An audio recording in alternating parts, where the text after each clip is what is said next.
Bonjour à tous, je m'appelle Alexandre Morvan, je suis docteur en sciences des matériaux de l'université de Rouen-Normandie et aujourd'hui je vais vous parler de pourquoi faire un doctorat.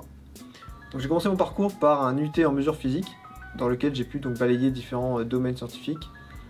pour ensuite me tourner vers une licence en chimie puis un master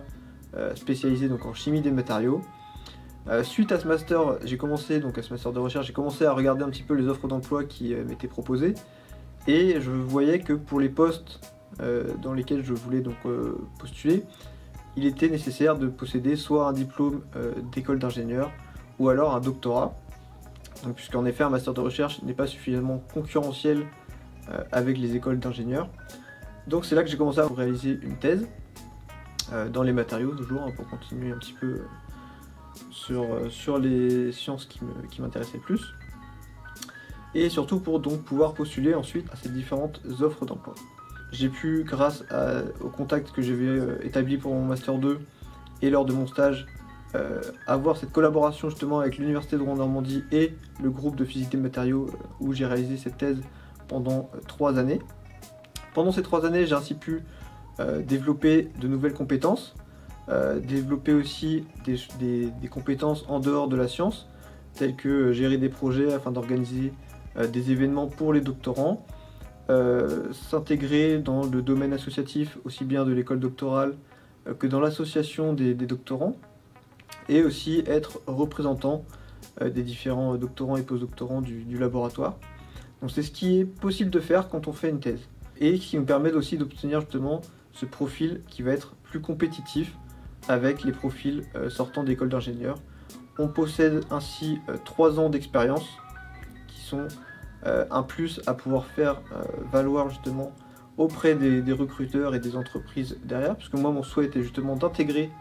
ces entreprises et non pas de me tourner justement vers l'académique. Certains vont réaliser une thèse soit pour pouvoir ensuite se tourner vers l'académique, c'est une possibilité, mais aussi pouvoir intégrer le domaine donc industriel dans le monde économique, donc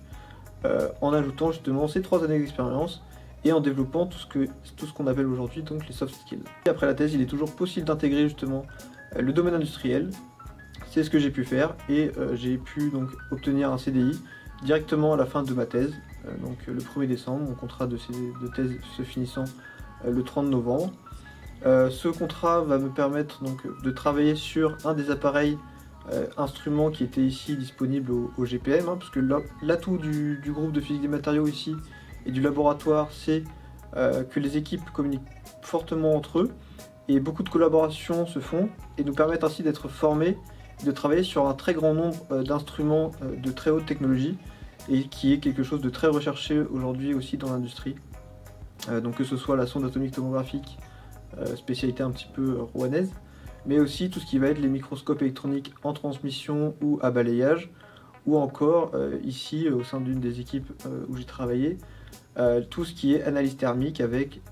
les balayages à calorimétrie. Et tout cela est très intéressant pour le monde industriel, aussi bien que académique en fonction de ce que vous allez chercher à faire pour le futur.